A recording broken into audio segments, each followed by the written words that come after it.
Good morning, Mid-Michigan. Weather has been a pressing topic around the state with both flooding and high winds this past weekend. More on that coming up. And Congress is under pressure to act on gun control. Thank you for waking up with us this morning. The Morning Rundown starts now.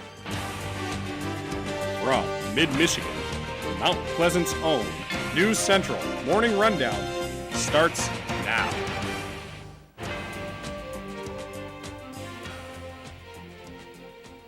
Good morning and thank you for joining us for the Morning Rundown. I'm Dana Whyte. CMU President George Ross stepping down doesn't only impact the university, but the local community as well. Mount Pleasant city officials are hoping for a smooth transition, but believe Ross's legacy will last forever. When Lamont is on campus, he usually speaks in front of classrooms like this one, but the biggest way he reaches his audience is right here. With nonstop rain across the state, floods are taking over mid-Michigan. Meteorologist Diane Phillips has everything you need to know before going outside. Diane? Special Olympics Michigan President and CEO Louis Arnold announced her retirement effective August 1st. Arnold first got involved with Special Olympics 40 years ago while attending Northern Michigan University as a volunteer. In 1980, she joined the Special Olympics staff in Mount Pleasant, working her way up to be the president and CEO in 1990. Arnold said that choosing to retire was a difficult decision, but feels that now is the right time to step aside. Last fall, Oprah Winfrey spoke with 14 Michigan voters, 7 of whom who voted for Donald Trump and 7 who didn't. Now, 1 year later into his presidency, the former talk show host sat down with the same voters again to get their thoughts on Trump's first year.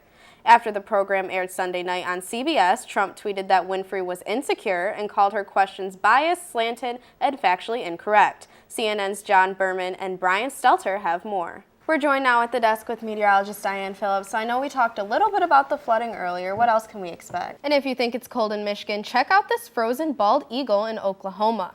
Ranchers on the Kay County line spotted this eagle covered with ice yesterday afternoon. After the ice storm ended, Game Warden Spencer Grace arrived and located the bird. The eagle was able to fly short distances. Warden Grace was eventually able to catch the bird and warm it up in his truck. And about 45 minutes later, the bird was released in the same pasture and flew to his usual perch where the ranchers see it daily. A 23-year-old man from Durand was stabbed here at Deerfield Apartments in Mount Pleasant this past Sunday. Police are still searching for the suspect, but without the help of one CMU student, they may have had a harder time. It was just a normal night for CMU junior Justin Metropolis until all of a sudden people outside started screaming. So we all went outside and there was a kid running around with holding his underneath his rib cage. The victim suffered from a stab wound to the abdomen with possible internal organ damage. Everyone was like, "Don't call the cops. People call the cops. Nobody call the cops." It was kind of back and forth and they didn't want the cops called. Metropolis followed his gut and did call police, but his efforts didn't stop there. I was so scared. I was shocked. The incident happened outside of a party just after midnight. After the stabbing, Metropolis tried to calm the victim down. We need to lay you on the ground. We'll get pressure. 911's on the way. And as soon as he heard 911, and the sirens kind of pulled the corner right when I said 911. So he saw that and just kind of ran. About an hour later, police found the victim behind another apartment building. We were able to locate the victim, who had a stab wound in his abdomen, was bleeding. He was obviously transported right to the hospital. Even though Metropolis has never been through something like this before, he knows what he did was right. I had to do talk to 911, and that's a different thing to do. You don't do that every day. The suspect fled the scene wearing a dark blue button-up shirt, and police asked that if you saw anything, to call the Isabella County Sheriff's Office right away. In Mount Pleasant, Dana Whyte, News Central 34. With final season coming up, CMU students are worried about exams, papers, and everything in between. But some say that there's one thing many forget to make a priority: mental health.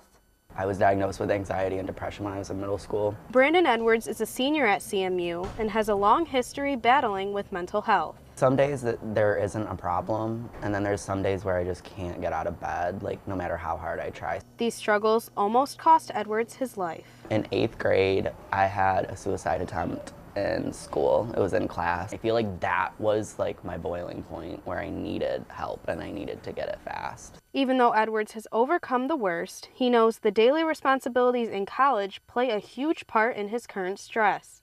He's turned to counseling to help him out. I think the counseling center is amazing. It's a free service and I have used it a few times and it's really helped for me personally. Dr. Terry McGlasson is a professor for counseling at CMU and urges students who are having a hard time to reach out in any way they can. Stress in and of itself is not necessarily destructive or the problem. It's what we do or don't do about it. McGlasson thinks that there's a stigma with mental health that forces people to bottle up their feelings. We don't talk about these things. I see my dentist every 6 months for a checkup. I see my doctor once a year. I do those things not because I'm sick, but because I want to stay healthy and well.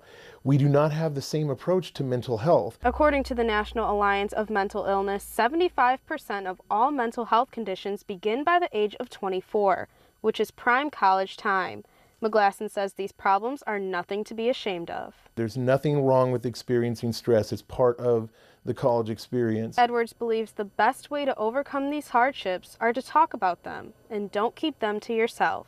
Just find someone who you can talk to. It can be a family member, a friend, a faculty member, anyone. In Mount Pleasant, Dana Whyte, News Central 34.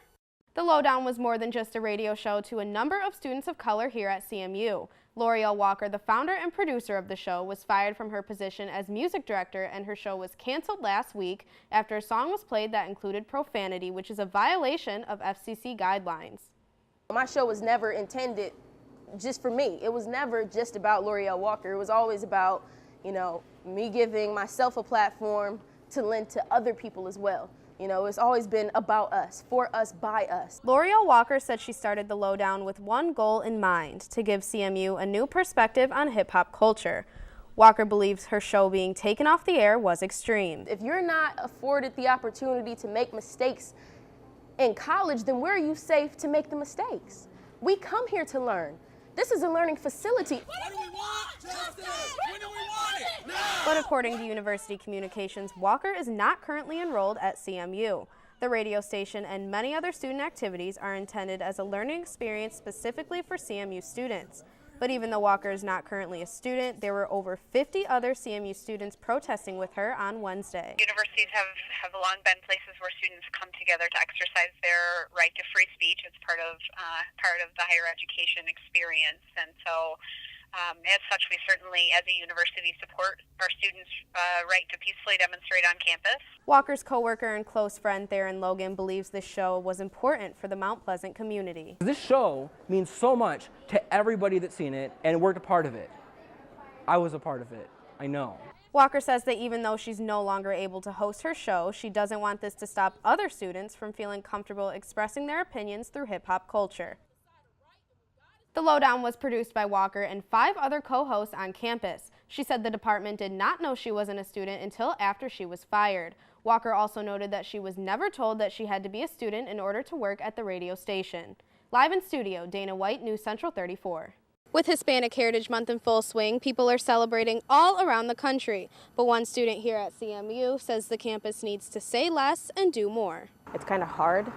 I like speaking Spanish and I like listening to my music, and it's not that I can't, but it's different. CMU senior Emily Javier has been on campus for 2 years, and in that time, she doesn't feel like CMU has made enough effort for her to feel comfortable in expressing her culture. There haven't been really many chances for me to be like, yeah, I'm Hispanic. Javier feels that only certain offices are putting in work and not the university as a whole. I don't think that they do much of anything, and even having those cultural months, it's the mass office and stuff like that set it up. So CMU as a whole isn't really aware of what's even going on. Jonathan Glenn works in the Office of Multicultural Academic Student Services, and although his job focuses on inclusion and diversity, there are limits in just how much he can do. Of course, I try my best to be, at help as much as I can, but no matter how much I help, I'm still not Hispanic. According to Central Michigan records for the fall 2016 semester, 77% of the student population identified as white,